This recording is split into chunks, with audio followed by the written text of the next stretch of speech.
This is the Cloud Security Podcast by Google. Thanks for joining us today. Your hosts are myself, Timothy Peacock, the Senior PM for Threat Detection here at Google Cloud, and Anton Chuvakin, a reformed analyst and senior staff in Google Cloud's Office of the CISO. You can find and subscribe to this podcast wherever you get your podcasts, as well as at our website, cloud.google.com/podcasts. If you enjoy our content and want it delivered to you piping hot every Monday, please do hit that subscribe button. You can follow the show, argue with us, and the rest of our Cloud Security Podcast listeners all on our LinkedIn page. Anton, this is a fun episode because we are going back to a long ago topic for us, which is VC, and bringing in a very modern topic for us, which is AI, and hitting on a constant theme on the show, which is that problems in cloud and problems in security tend to rhyme with things we've seen before. Correct. And I think that we are also, one of the most fun elements of this episode would be kind of deriving lessons from the previous quote unquote transformations, namely arrival of cloud, arrival of containers, and now the arrival of AI in generative AI has been causing somewhat of an upheaval, I guess, with this. And what we can do with lessons from recent past is kind of curious. And I think our guest today is so well suited to providing that perspective, given his experience first as a founder of a company that was acquired, now as a VC observing the ecosystem. You said some ways into the episode that this is the most interesting part of the episode. I think looking back, I mostly agree with you, but I feel like it's interesting throughout. And so maybe with that teaser, listeners, let's turn things over to today's guest.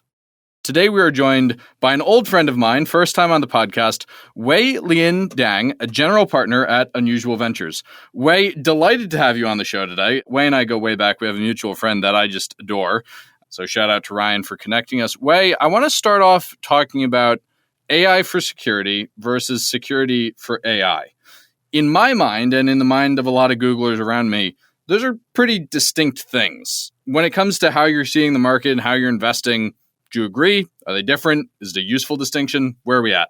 Thanks, Tim. And really excited to chat about this subject. I would generally agree. I think these are separate and distinct in the sense that it's a different set of problems that you're solving for each or that you're trying to figure out. When it comes to securing AI, there's a whole new set of security challenges people are trying to navigate right now. When you're running these LLMs, when you're running these foundation models, you have to think about new ways to protect them. So, whether it's the input and the prompts, whether it's how data is used, whether it's the robustness of the models themselves, that's a certain class of problems. I think that's distinct from how do you take LLMs and foundation models and apply them to different security use cases. How can vulnerability management or detection and response or security operations at large benefit from AI? And so I do think they're different things, but they might be related in the context of how organizations are thinking about incorporating AI. For instance, if you're applying LLMs to security operations, you then have to think about how you're going to protect those models. What's your strategy around it? What's your approach? What sort of tooling and set of solutions that you might suddenly need to think through? So I do think they're related in the context in which people are adopting AI, but they're a separate set of problems that people have to figure out. By the way, you made a subtle but interesting point. If you are using AI for security, you probably want to secure it really well because admittedly, your AI for security would be the target for attackers. So in that sense, if you're doing AI for security, you have to do security for AI. Yes, that's what I'm saying, Anton. And I do agree with that. Now, I think what you need to sort of prioritize or think about first, I do think there is that sort of stack ranking that people have to think through in terms of what it means to secure AI. I also think it's in context in which how are, as a company or as a team, are you using AI in terms of your existing workflows? Or is it more you're augmenting what humans are already doing versus are you wholesale sort of, relying significantly on the AI to actually go automate and take care of certain things and reason about, certain things where you would normally have a security operator or analyst or someone else. So I do think it's sort of the extent to which people are thinking about incorporating AI, the relevant use cases. And then I think within protecting sort of model usage, there is a set of different problems that people are thinking about and happy to kind of elaborate on that. No, I think this is just such an interesting and worthy point that Anton highlighted that you made their way about as you're using AI for security, you really need to think about the security of that AI. That is, a vendor made this point to me kind of unintentionally a couple weeks ago. He was explaining to me, and I'm not going to name the vendor because that's not very nice. A vendor was explaining to me how they were using OpenAI in their product to help people understand what was being detected. And they helpfully pointed out, but by the way, we don't share the IP address of the vulnerable asset when we send this to the AI. And I'm like, oh, I'm glad you sanitized it that much. But still, that kind of speaks to the unknown unknowns here and the danger that people are taking on. So that's very interesting. For sure. I mean, I think it's super early and nascent. I think you have a lot of organizations who simply think, well, I can use OpenAI and they're well-known, reputable company. And for now, that's good enough. But, I think when it comes to actual implementation of tooling, and to your point, Anton, how you actually build the right safeguards around usage of large language models and so on, it's much more complex and it's much more nuanced. So let's maybe focus on this kind of security for AI side. And I think being a VC, you invest in companies that are trying to capitalize on AI. And my fear sometimes is that with this technology wave, we're going to make the same mistakes as in like with mobile and to some extent with cloud, when we build the technology first and then we bolt on security in 3, 5, whatever number of years. So what kind of security problems the AI innovators want to solve? Like, what are you hearing from AI companies? What sort of security challenges they have? Because if you say none, I'm going to go invest into the bunker somewhere in New Zealand where I can hide. Well, so I do early stage security investing. And so I have the privilege of seeing what's brand new and what people are thinking about from a formative standpoint. I do think that there's a whole host of different problems and challenges people are tackling. I would say they're not necessarily equally important, in my opinion, Anton. But, to kind of break it down, I think that there's a set of companies and a set of security leaders who are thinking about how do I protect around data usage and access in the context of utilizing AI? How do I build in assurances that, for instance, my data is not utilized to train, a third-party model? How do I build in protections that safeguard what data is sent to, say, hosted model providers? How to weigh that against the trade-offs of protecting self-hosted LLMs, for instance? So I think data is one category or pillar of AI security. I think another is around, you might characterize it as sort of like network or like inputs, which is how do I think about prompting models and the risk that creates? How do I think about, am I concerned about prompt injection and those sorts of attacks? You have the OWASP top 10 for LLMs now, so there's a familiar framework people can utilize to map to AI security. I think that's another bucket. I think a third pillar to point out is really how do I protect the models themselves, from whether it's people talk about data poisoning and so on. I think it comes down to how can you train a model to be robust enough such that the output of that model doesn't in and of itself create security risks or other organizational risks. Like, for instance, people don't want unique identifiers being sent out to end users or customers in terms of model outputs. They're concerned about the risks that can create. So I think there are these different pillars. I mean, to go even further afield, I see companies thinking about supply chain risks around the foundation models. Like, are these vetted? Have people looked at the vulnerabilities? But what about supply chain for training data? Like, I keep, for some reason today, the day we're recording it, it's been the day that this topic came up roughly 5 times before lunch. And it's really interesting. Like, is it coming up from your clients? Well, Anton, by supply chain for, training and so on, what, can you elaborate? What do you mean by that? Provenance of data, where is the data coming from, who had access to it, who touched it, who changed it, have they introduced subtle bias that would then produce something useful to an attacker or a threat at the output? Basically, is that question even worth worrying about? We already know that the training sets produce like egregious bias. Why are we worried about subtle bias? Because they're afraid that so if egregious bias versus subtle bias, this is a fascinating topic. I think that roughly from our audience, maybe 3 people would enjoy it, but that's on top of us. But I think that egregious bias that affects everybody and the subtle bias that benefits one person do sit in different buckets, right? Like if the specific perpetrator biased it in a way that makes him billions rather than everybody else loses $1, I think it still goes into different buckets in terms of problems, right? Yeah. You know what's funny? The thing I love about AI security is how many times the problems rhyme with other problems in security, and egregious failure versus subtle failure. That's like a classic problem in crypto systems, right? Like we've got egregious failures of crypto systems and then NSA compromise of crypto systems. Same thing. So I don't know. Wei, what are your thoughts on this? Well, I do think it's a very interesting topic. And I do think people are thinking about it, both in terms of for the data that's used to train a model, like the person who's sending that or using it, like, should they actually have access to that? Like, what are the inherent risks in the data that's sent and so on? And I think on the flip side, it's like, how do you guard against, I would say the corollary to that is, let's say, a model was trained on data that someone shouldn't have access to, how do you deal with that from the output side? How do you deal with RBAC and data access and permissions? Someone asks, around some business metrics, they prompt the model and ask a question around like, what are the sales figures for, this particular, segment or customer? And if they were just interfacing with the data warehouse, like they wouldn't have access to that. And so how do you manage that when something's just being spit out by the model? So I think it's end to end. It's the provenance that you were talking about, the bias in it, the quality of the training data, who's submitting it and working with it, all the way to, the output and who should have access to this particular output. And companies are still figuring that out. It's definitely a topic of discussion.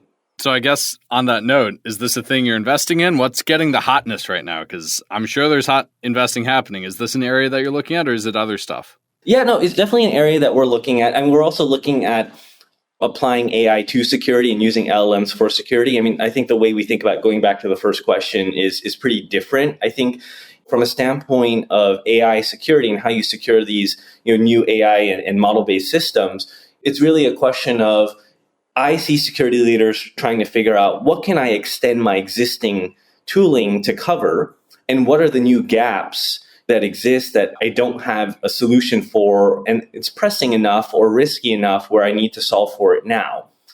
On the LLMs for security side, which we're also really interested in, or it's something that I'm paying particular attention to, I think you have existing companies, existing vendors that are extending and augmenting with LLMs.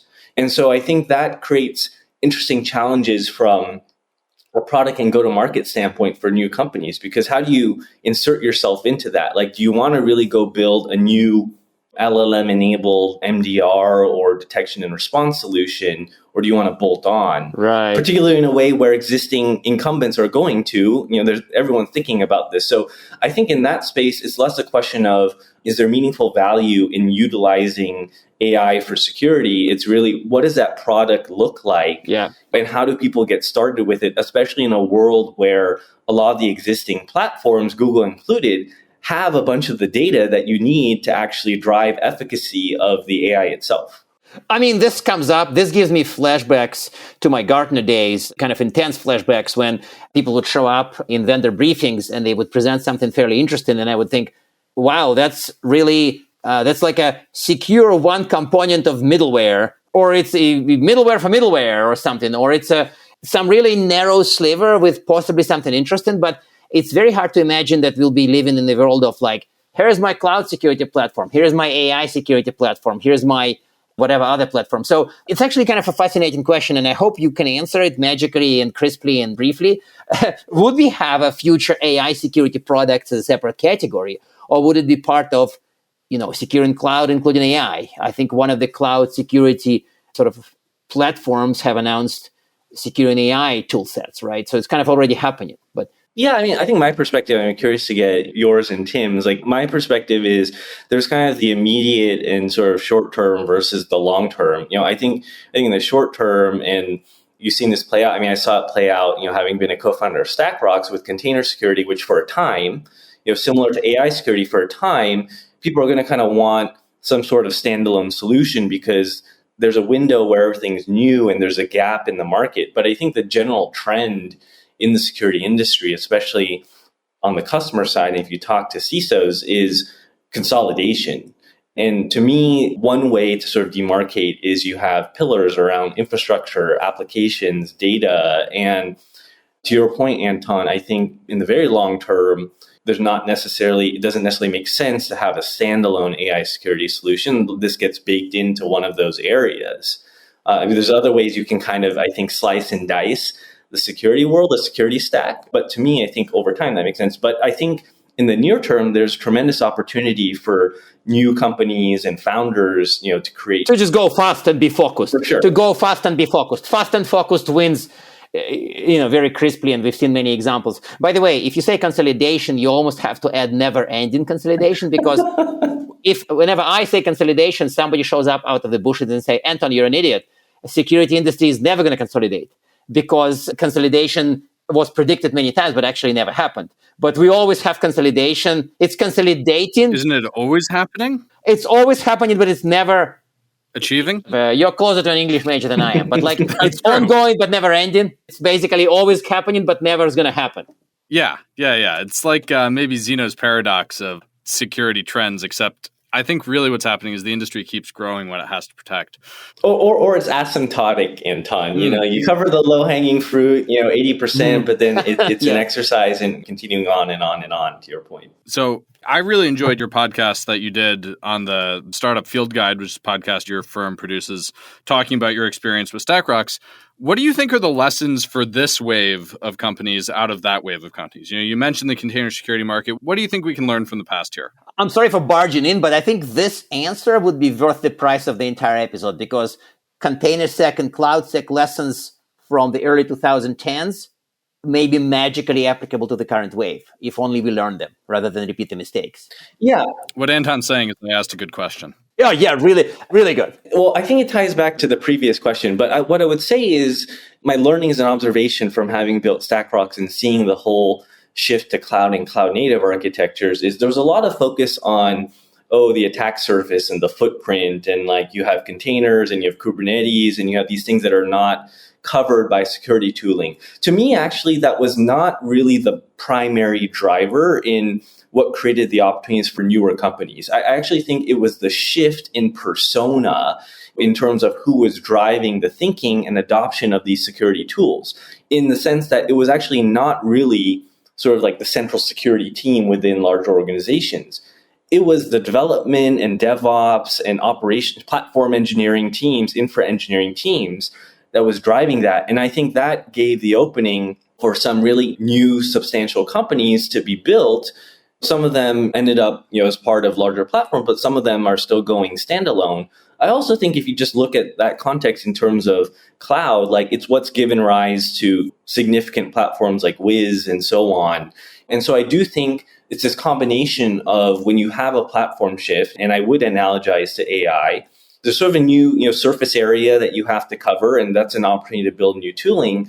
But then it's kind of like, who's thinking about this? And it's not just, necessarily the security team. I think in the AI context, you have the rise of what people call the AI engineer, or every developer is going to be an AI developer. You have prompt engineers. That's kind of a new role or function or job that people advertise for. So I think that creates opportunities as a tailwind to create a new type of company that doesn't necessarily think about security in the traditional context. I think the persona thing is hugely important. Is there a thesis here to focus then not on the security buyer, but on the dev buyer or the ops buyer? I don't think I've made up my mind on that one, Tim. I think that it's still early, and you have a lot of tinkerers in AI, people who are building hobby projects. At the same time, what's really exciting is you are starting to see more and more LLM or AI applications moving their way towards production. I do think, though, in this case, different organizations are, and who's thinking about these priorities, it really does vary. I think there could be opportunities on both sides, frankly. There could be things that you want to think about that are better targeted or aligned with what engineering is doing versus other things that your security is trying to figure out. But I think the meta lesson from this is that cloud really caused this change, because a lot of cloud sec is sold to cloud people, not to security people. And admittedly, even in my Gartner days when I was supposed to be the all-knowing dude, I made this mistake myself. I've met people who tried hard selling cloud security to security people and completely ignoring the cloud people, and the result was subpar. And now I learned it. I know better. Is that even actually maybe Tim enlightened me that SCC is sold to cloud people and security people. Yeah. Both. And something of the same sort may happen here. Yeah, that's interesting. I do think one thing that's interesting about AI, if I could analogize to kind of the shift to cloud, is there were almost a set of basic controls. I use basic in the sense that these are controls that are table stakes that now are recognized as everyone needs. And you also had things like CIS benchmarks and different frameworks for how people should think about managing certain baseline level of controls, security controls on cloud. And that gave rise to CSPM and so on. And these new categories, where you had businesses like WizEnter have now expanded into adjacent categories such that it's just cloud security. I mean, people just think about cloud security at large. And so I do think there's this aspect of AI where there's probably some sort of baseline standardized set of controls that the industry or the ecosystem will work towards over time. I do think cloud providers like Google have a big hand and role in shaping that and how we think about that. And so I think that could also give rise to interesting opportunities for where people can kind of get a wedge to start in terms of if you're a new startup founder, like, how do you get a foothold in the market? I do think there's something similar that will likely emerge in AI.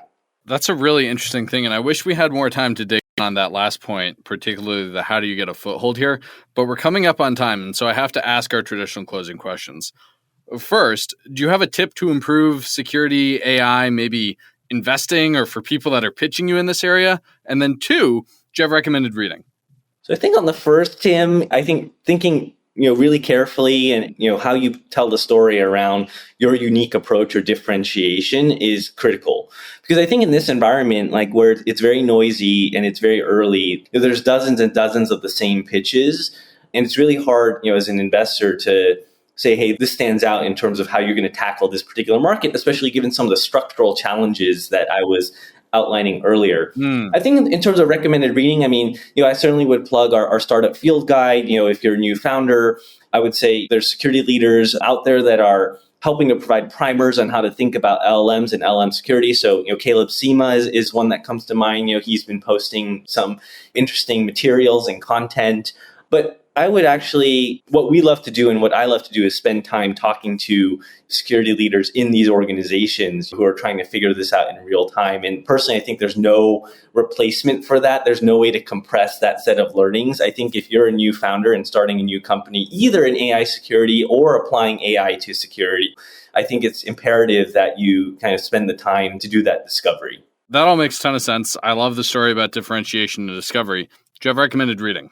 So just on recommended reading, I would say there's not much in the way these days right now yet, but I would say take a look at materials like the OWASP Top 10 for LLMs. I think that's a good starting point.